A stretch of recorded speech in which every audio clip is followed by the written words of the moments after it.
मुरादाबाद में दबंगों के बमबाजी और फायरिंग करने का एक वीडियो सामने आया है। घटना कटघर थाना क्षेत्र में देहरी गांव मोहल्ले की है। यह मामूली कहासुनी के बाद दबंगों ने पड़ोसी के घर पर फायरिंग की और हथगोले फेंके। वारदात से पीड़ित परिवार सदमे में है। वहीं कटघर पुलिस ने 2 दिन तक इस मामले को दबाए रही। 2 दिन में 3 बार पीड़ित परिवार थाने पहुंचा। एसपी सिटी अखिलेश भदौरिया ने बताया कि बमबाजी और फायरिंग की घटना में शामिल 3 आरोपियों हिमांशु, मन्नू और आर्यन की अरेस्टिंग कर ली गई है। बाकी आरोपियों की तलाश की जा रही है। मुहर्रम की छुट्टी कैंसिल, कल खुलेंगे स्कूल। शिक्षा नीति की वर्षगांठ पर होगा कार्यक्रम। पीएम मोदी भी वर्चुअली जुड़ेंगे। महानिदेशक शिक्षा विजय किरण आनंद ने प्रदेश के सभी बेसिक शिक्षा अधिकारियों को पत्र लिखकर कहा कि राष्ट्रीय शिक्षा नीति के तीसरे वर्षगांठ पर 29 और 30 जुलाई 2023 को नई दिल्ली में आयोजित अखिल भारतीय शिक्षा समागम कार्यक्रम के संजीव प्रसारण के लिए समस्त विद्यालय खोले जाएंगे। मुरादाबाद में शुक्रवार को प्रेमी के शादी से मुकरने पर एक युवती ने रामगंगा नदी में छलांग लगाकर जान देने की कोशिश की।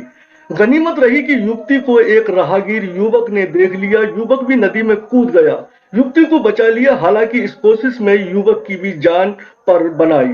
युवती बोली, मेरी इज्जत नहीं बची है। लड़की की इज्जत न बचे तो उसके पास जीने का रास्ता नहीं बचता। अब 2 ही रास्ते हैं, या तो वो मुझसे शादी कर ले या फिर मर जाऊं। घटना कटघर थाना क्षेत्र में रामपुर रोड पर रामगंगा पुल की है। वहीं इस पूरे मामले पर युवक सलीम का कहना है कि जेल भेज दो लेकिन शादी नहीं करूंगा। युवती की सुसाइड की कोशिश के मामले में कटघर पुलिस ने आरोपी सलीम को हिरासत में लेकर पूछताछ शुरू कर दी है, लेकिन वो इस जिद पर अड़ा हुआ है कि वो युवती से शादी नहीं करेगा। थाने में उसने पुलिस कर्मियों से कहा कि चाहे उसे जेल भेज दो लेकिन वो उस लड़की से शादी नहीं करेगा। मुरादाबाद में एक 66 साल के किसान की गणासे से गला काटकर नृशंसता से हत्या कर दी गई। वारदात से पहले पूरे इलाके में सनसनी फैल गई। हत्या के पीछे प्रधानी का चुनाव की रंजिश बताई जा रही है। हत्या की यह नृशंस वारदात मुरादाबाद के डिलारी थाना क्षेत्र में सुल्तानपुर मुंडा गांव में सुबह करीब 6:30 बजे की है। शाहिद हुसैन ने पत्रकारों को बताया कि उनके पिता साबिर हुसैन 66 सुबह नमाज पढ़ने के बाद घर से निकले थे।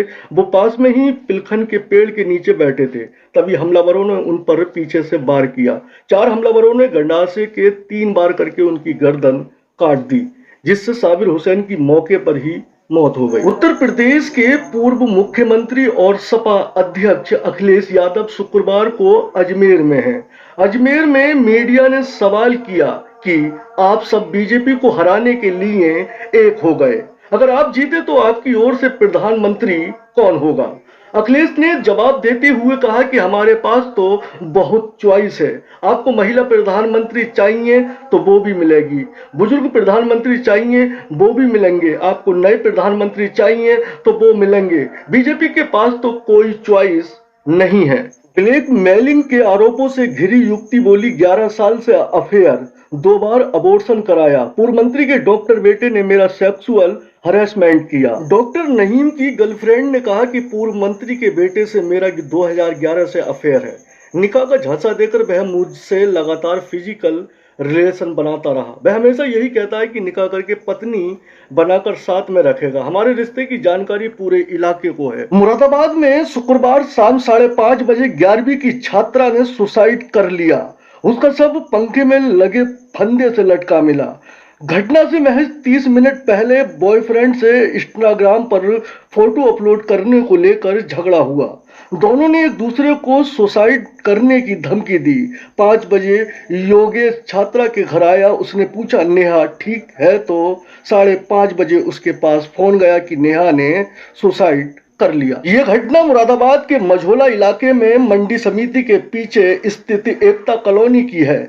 छात्रा के बहनोई संजय सैनी ने बताया कि नेहा का एकता कॉलोनी में ही रहने वाले योगेश से प्रेम प्रसंग था। दोनों की शादी की बात चल रही थी। 2 दिन पहले ही छात्रा अपने बॉयफ्रेंड के साथ पूर्णागिरी मंदिर के दर्शन करके लौटी थी। इसके बाद उनके बीच मनमुटाव हो गया और आज शुक्रवार को उसने सुसाइड कर लिया।